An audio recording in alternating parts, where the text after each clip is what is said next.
الحمد لله وحده والصلاة والسلام على من لا نبي بعده أما بعد فأعوذ بالله من الشيطان الرجيم بسم الله الرحمن الرحيم وقرن في بيوتكن ولا تبرجن تبرج الجاهلية الأولى এই বিষয়টা হচ্ছে আমরা দুনিয়াবি জীবনে মনে করি 5 ওয়াক্ত সালাত আদায় করা ফরজ, রমাদানের সিয়াম পালন করা ফরজ, হজ করা ফরজ, এরপরে যাকাত দেওয়া ফরজ।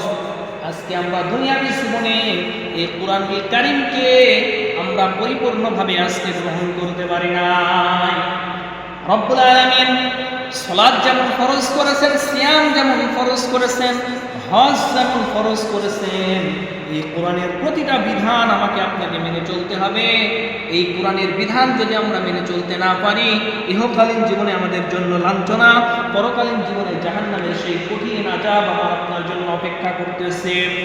সম্মানিত উপস্থিতি, আজকে যে বিষয়টা নিয়ে আপনাদের সম্মুখে কথা বলতে চাই, বর্তমানে পর্দা প্রথাটাকে, পর্দার বিধানকে আমরা এতটা নগণ্য, এত তুচ্ছ ভাবতেছি। আমি আপনি মনে 5 ওয়াক্ত সালাত আদায় করতেছি, আমার ছেলে আমার মেয়ে কেউ পর্দার বিধান মেনে চলে না।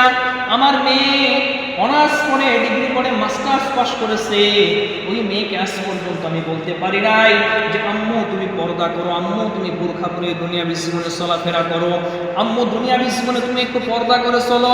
যেমন ভাবে আমরা মেয়েকে বলতে পারি নাই, তেমন ভাবে স্ত্রীকে বলতে পারি নাই যে তুমি পর্দার বিধান মেনে চলো। কেননা আজকে মনে করতেছি পর্দা একটা সাধারণ বিষয়, এই পর্দাকে সাধারণ বিষয় ভেবে আজকে এই বিধানগুলো না মানার কারণে বাংলাদেশের পরকীয়ার মতো একটা নতুন ক্যান্সারের আক্রমণ হয়েছে, নতুন ক্যান্সারের উদ্ভব হয়েছে।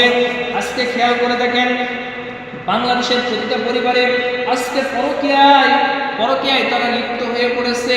আজকে দেখা যাচ্ছে প্রবাসী স্ত্রীর সাথে অন্য একজন হাত ধরে চলে যাচ্ছে।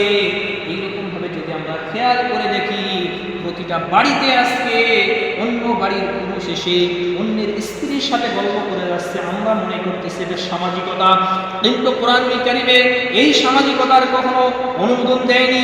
ইসলাম কখনো আমাকে আপনাকে এই সামাজিকতার অনুমোদন দেয়নি।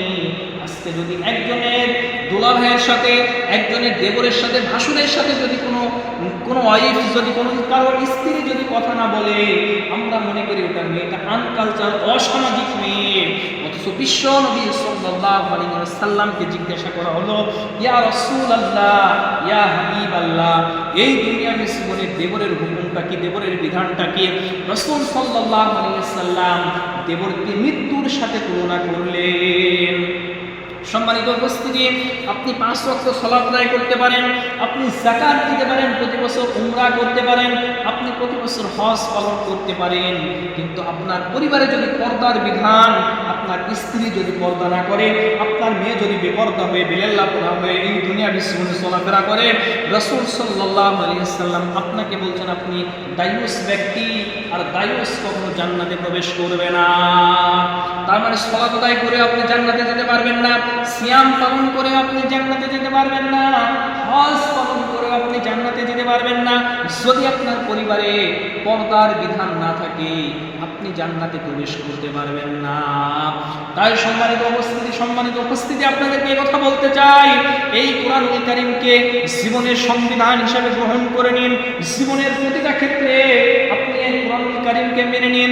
যদি কোরআনুল কারীম মেনে নিতে না পারেন, দুনিয়াবি জীবনে যতটুকু আপনি কোরআনুল কারীমকে অ্যাভয়েড করে চলবেন, কোরআনুল কারীমকে সামনে না রেখে তাকে অনুসরণ করে চলবেন, ওই সময়টুকু ওই জায়গা থেকে আপনি অপমানিত হবেন। পবিত্র কোরআনুল কারীমের ভিতরে রব্বুল আলামিন বলেন, আফাতুমিনুনা বিবাদিল কিতাব, তোমরা এই কিতাবের কিছু অংশের প্রতি ঈমান আনবে আর কিছু অংশকে তোমরা ছেড়ে দিবে। জেনে রাখো, এই দুনিয়াবি জীবনে তোমাদের জন্য অপমান রয়েছে, তোমাদের জন্য লাঞ্ছনা রয়েছে, তোমাদের জন্য অপমানজনক অবস্থা অপেক্ষা করতেছে, এবং পরকালীন জীবনে লাঞ্ছনাজনক এবং তোমাদের জন্য সেই জাহান্নামের কঠিন আযাব অপেক্ষা করতেছে। তাই সম্মানিত উপস্থিতি, আজকে ছেলে হোক মেয়ে হোক, তাকে অন্যান্য বিষয়ে আমরা যতটা শাসন করি, এই পর্দার বিষয়ে যদি শাসন না করি, কিয়ামতের ময়দানে আমরা ধরা খেয়ে যাব, বাঁচতে পারবো না।